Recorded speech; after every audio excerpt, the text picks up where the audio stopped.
Finalmente, Lourdes descobriu que Danilo é o seu verdadeiro filho, mas ao contrário do que eu e creio que toda a torcida do Flamengo esperava, a novela não explodiu em audiência com esse capítulo, muito pelo contrário.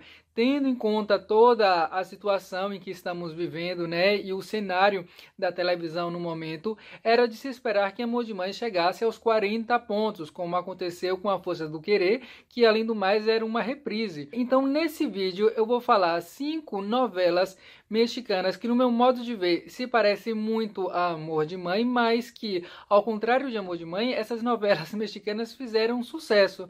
E lá para o final do vídeo eu vou dar aqui 5 razões do porquê que eu acho que Amor de Mãe não foi o fenômeno, o sucesso que tinha o potencial de ser. Vamos começar aqui com a novela Corona de Lágrimas, que no Brasil foi chamada de Lágrimas de Amor. Bem título assim mesmo, melodramático do SBT. Essa novela era protagonizada por Victoria Rufo e contava... Eu até gostei muito do primeiro capítulo, hein, tenho que dizer. No primeiro capítulo ela é expulsa lá pelo homem dela, ela juntamente com 3 filhos, aí eles vão lá para a capital do México e passam muita dificuldade até que eles crescem. Ela tem os 3 filhos, né? E desses 3 só tem um que presta, os outros são assim uns miseráveis. E foi uma novela que a gente pode dizer sim que fez sucesso, porque a média geral de Corona de Lágrimas lá no México foi de 18 pontos. E atenção, hein? Aqui não dá para comparar o número do Brasil com o número do México. Eu estou comparando esses 18 pontos com os números de lá mesmo, porque olha só, logo depois que terminou Corona de Lágrimas, as sucessoras tiveram ali mais ou menos média geral de 12, 13 pontos, acho que uma teve 14 pontos. Corona de Lágrimas, quando estava passando, só ficou assim, um pouco abaixo de Coração Indomable, que já pode ser considerado um fenômeno, porque deu 21 pontos de audiência. E nesta mesma época que estava passando Coração Indomable e Corona de Lágrimas, também tinha uma novela chamada Refúgio para el Amor, e essa marcava 17. Então, Corona de Lágrimas estava bem ali com seus 18 pontos. Em quarto lugar, eu destaco a novela Salomé, protagonizada por Edith Gonçalves. Aí você pode dizer, Zé, mas Salomé não tem nada a ver com Amor de Mãe. Eu lhe digo, tem sim. Salomé era, na verdade, uma dançarina ali, né, de um cabaré, até que ela conhece Júlio, que era vivido pelo Gaieque. Ela, assim, ela engravida desse homem, e aí a sogra dela, que se chamava Lucrécia, vivida pela Maria Rubio, dava um dinheiro para ela, para que assim que esse menino nascesse, ela o entregasse, né, para a avó e seguisse a sua vida. O problema é que Fernanda, o verdadeiro nome da Salomé, ela acaba se apegando ao menino lá que está nascendo na sua barriga. Então, assim que ela dá a luz a ele, ela foge para que a Lucrécia não tire o bebê dela.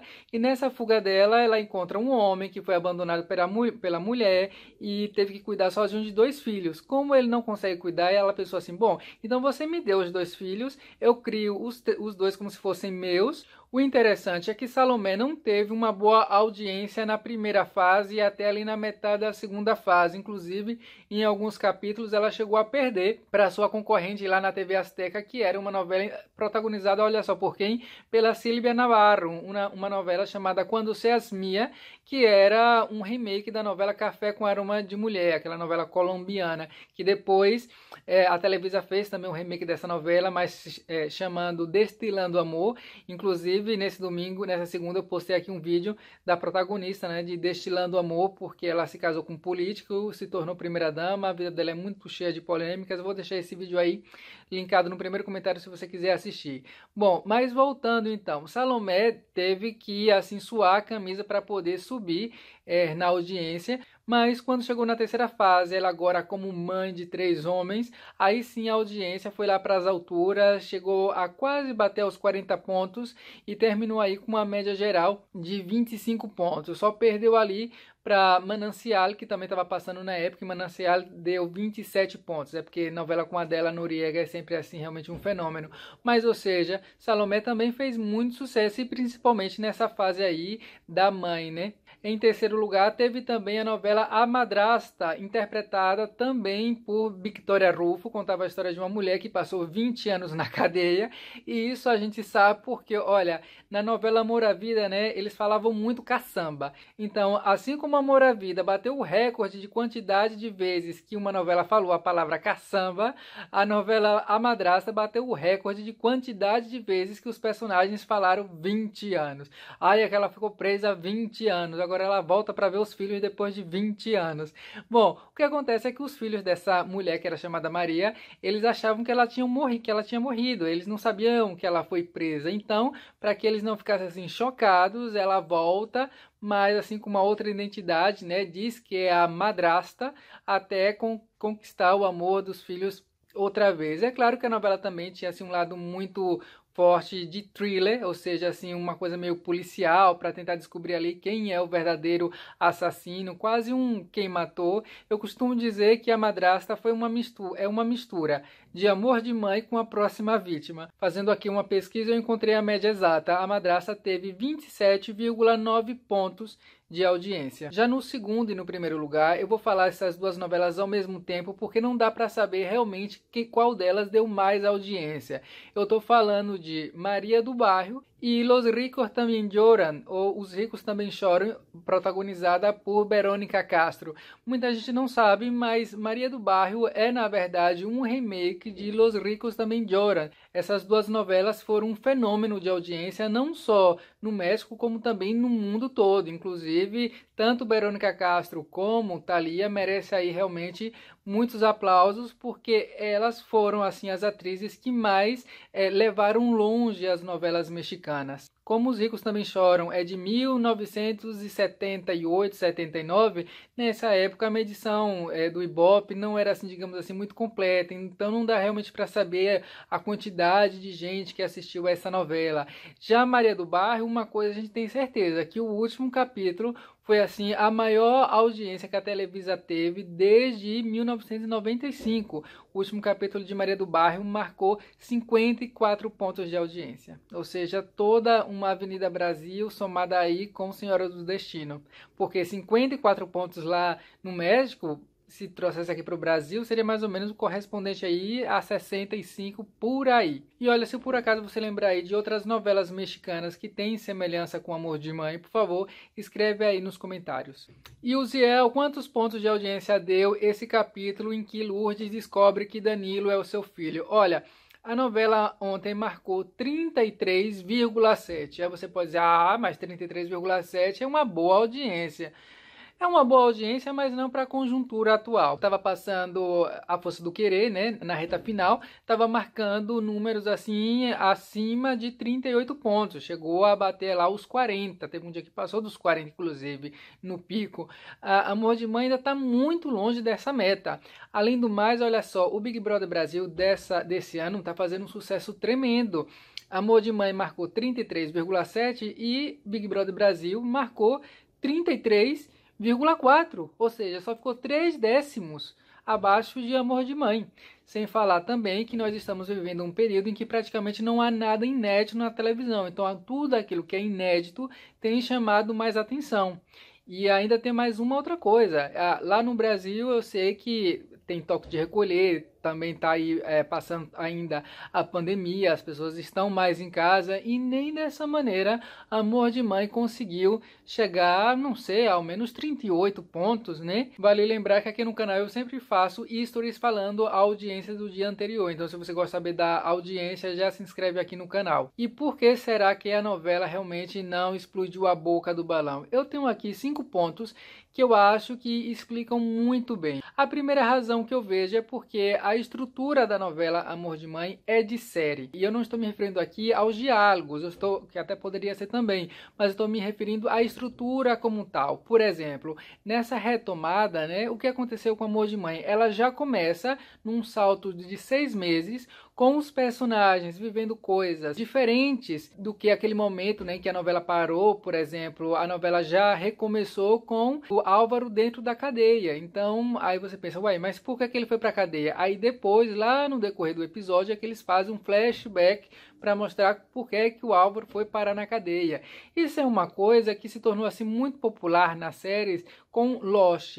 Lost, mais ou menos, que implementou esse tipo de narrativa em que tem um salto no tempo e só depois a conta-gota vai mostrando o que aconteceu antes. Segunda coisa é que a autora pula muito de mostrar alguns acontecimentos que seriam importantes para o público ver. Ela simplesmente ignora momentos que poderiam ser interessantes, como, por exemplo, aconteceu recentemente, a Camila foi atropelada e não mostra o momento em que a Lourdes descobre sobre o atropelamento. Já mostra depois ela ligando para a filha já sabendo do ocorrido. Vai totalmente contra a natureza do melodrama, a natureza do folhetim televisivo. E eu acho que isso acabou fazendo com que as pessoas se afastassem. Tem também muito personagem chato. Eu gosto de alguns, gosto da Lourdes, por exemplo, da Thelma, mas tem muito personagem chato.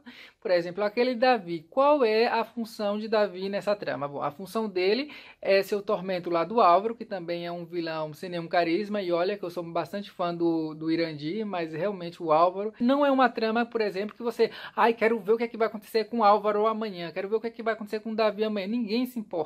E assim, claro que é importante falar sobre cuidar do meio ambiente, mas bom, você quer assistir uma novela para se entreter. Se você quer fazer ali uma pregação sobre o meio ambiente, bom, talvez mostre lá de uma maneira mais interessante, porque da maneira como a autora tem trazido é assim, palestra. E por falar em palestra, o que é o personagem lá da Jessica Ellen, né, que faz o papel da Camila? Nossa, é a Lumena. O tempo todo é essa menina militando, que eu não tenho nada contra a militância, acho até que é necessária. Acho que foi no capítulo de segunda-feira que a própria Thelma, conversando com o Álvaro, falou, né? Olha, essa menina, ela é militante, ela ajuda os alunos. E outra coisa que eu também tenho raiva, hein?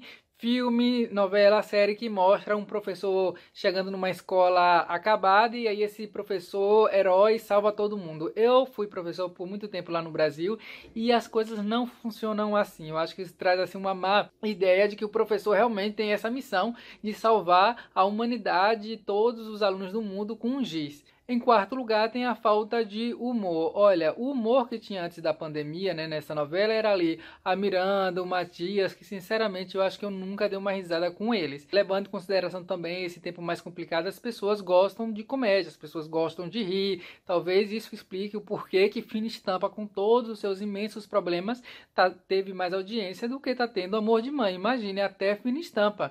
Então aí realmente é puxado. E a quinta coisa é porque nessa novela não tem assim um casal para você torcer. Você vai torcer para quem? Davi já pegou todo mundo dessa novela. A Thaís Araújo já pegou o Davi, já pegou agora o Murilo Benício. A Nanda Costa, meu Deus do céu, fez a limpa no elenco masculino.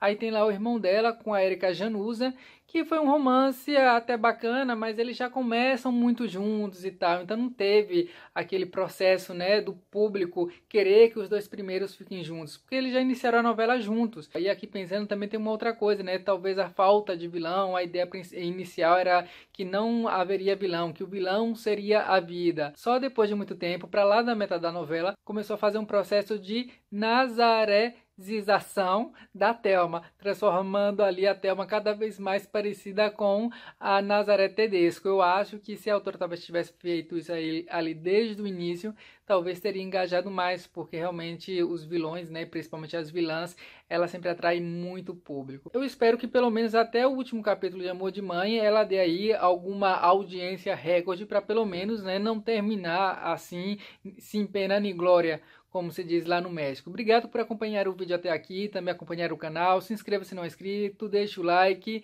e até o vídeo que vem. Acabou, Marginal.